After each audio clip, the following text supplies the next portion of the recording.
Évangile de Jésus-Christ selon saint Jean 21, 20-25. En ce temps-là, Jésus venait de dire à Pierre, « Suis-moi ». S'étant retourné, Pierre aperçoit, marchant à leur suite, le disciple que Jésus aimait. C'est lui qui, pendant le repas, s'était penché sur la poitrine de Jésus pour lui dire, « Seigneur, quel est celui qui va te livrer ?»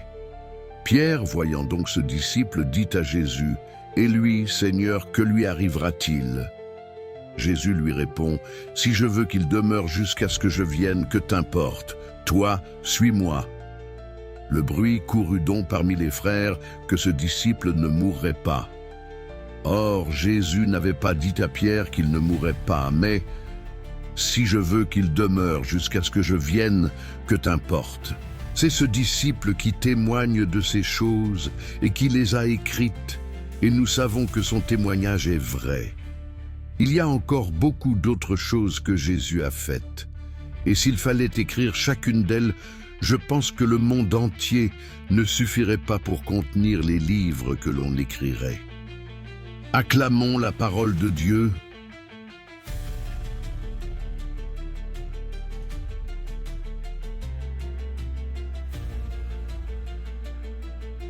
Frères et sœurs, nous voici à la toute fin de l'Évangile selon saint Jean. Jésus vient de dire à Pierre, « Suis-moi ». C'est l'appel fondamental du disciple. Mais voilà que Pierre se retourne et aperçoit l'autre disciple, celui que Jésus aimait, et demande, « Et lui, Seigneur, que lui arrivera-t-il » La réponse de Jésus est claire et forte, « Si je veux qu'il demeure jusqu'à ce que je vienne, que t'importe?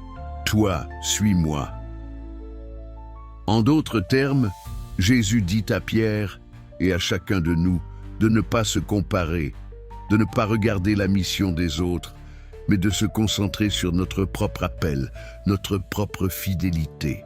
Nous sommes souvent tentés de comparer notre chemin à celui des autres. Pourquoi lui? Pourquoi pas moi? Pourquoi cette souffrance, cette épreuve, ce rôle? Mais Jésus nous invite à lâcher ces comparaisons. Il nous dit, « Toi, suis-moi. Suis-moi, même si ton chemin est difficile. Suis-moi, même si tu ne comprends pas tout. Suis-moi, car c'est là que tu trouveras la paix. » Et puis, saint Jean conclut son évangile avec une belle humilité.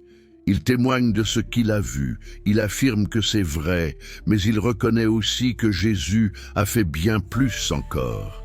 Le Christ ne peut pas être contenu dans quelques pages. Il déborde de vie, d'amour, de gestes et de paroles, et aujourd'hui encore, il agit dans le cœur de chacun de nous. Alors, frères et sœurs, demandons la grâce de ne pas nous comparer, mais d'écouter cet appel personnel que Jésus adresse à chacun. Toi, suis-moi.